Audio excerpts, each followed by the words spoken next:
Today I am still in Philadelphia and I'm at an old place where I will be surrounded by the same walls that surrounded our founding fathers. Today I am at Carpenters Hall.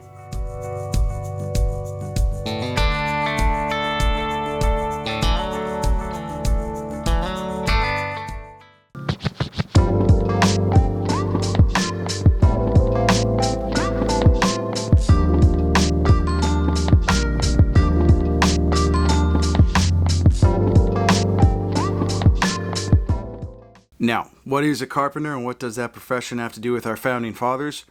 A carpenter is a person who builds and repairs wooden structures or objects. Essentially, in this case, Carpenters Hall was the home of the men who built this city. And these are some of the tools carpenters would have used during the colonial time period. Now, as far as its patriot ties to our founding fathers are concerned, I'm going to let this man explain it far better than I could have.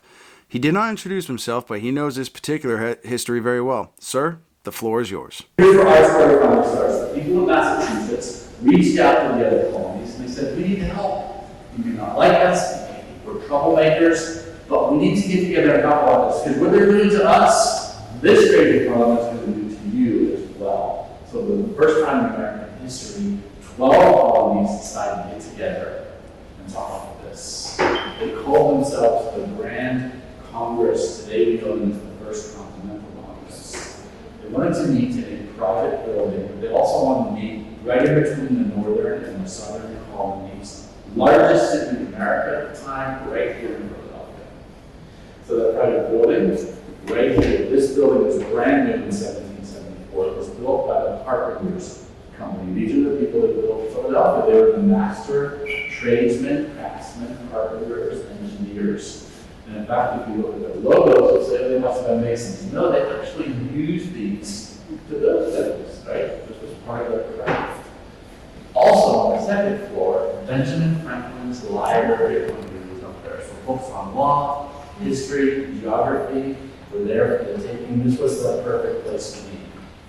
So in September 1774, we had a front door at the walk. Are we ready? George Washington, John Adams, Samuel Adams, Henry Payton, John Jacob, Dickinson. How many fathers as we know them today met for the first time right here, watched by this building? Now, for 2 months, they decided how they were going to get in British troops in the house.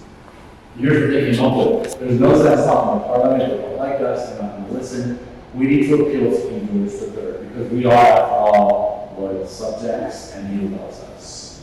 He did love them. The problem was he was heartsick about this Congress. He said, "Old America is marching toward a bad place right now." And he was right. A few months later, by the way, what they came up with was this. If you think it wasn't Massachusetts, big deal was it was every port in America to British trade. That was devastating to these British wealthy parliamentarians, right? It didn't matter because a few months later the first shots were fired and Lexington conquered. The Revolutionary War had begun. The Second Continental Congress comes back in May. This time they needed a much larger state house, like street towns, and it's all, but none of that would have happened if it weren't for this First Continental Congress that you're standing right now. It's one other thing we'll leave you with. You're going to see a lot of renovations going on in Philadelphia right now. Getting ready for a big anniversary. In 1976, we had the bicentennial, the 200th anniversary. In 2 years, it will be the 250th anniversary of America signing the Declaration. Does anyone know what that's going to be? It started, we were closed for a little over a year as we redid the foundation and the roof and some really important things. But on Christmas Eve a few years ago, right as we were ready to open, someone burst into this building and set it on fire. We almost lost it. And the reason for telling you this is because as you go through Philadelphia, you're going to see these funny looking plaques.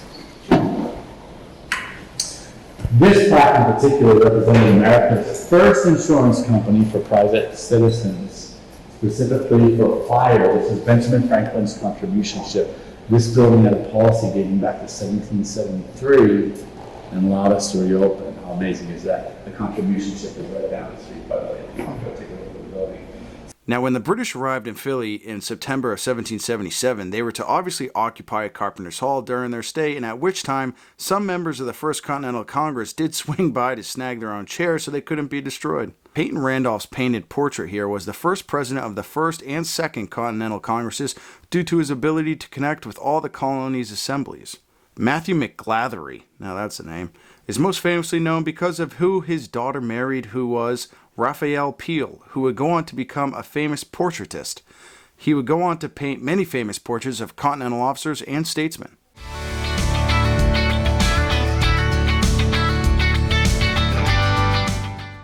Now, there is some really cool history here, but I do admit that it is really a place for history nerds or anyone interested in the founding of the U.S. It is worth a stop if you're in the city of Philly. Please smash that subscribe button, give the episode a like, comment down below if there's a specific history you'd like to see on the channel, and I will see you all next week at the same time, same day, same channel.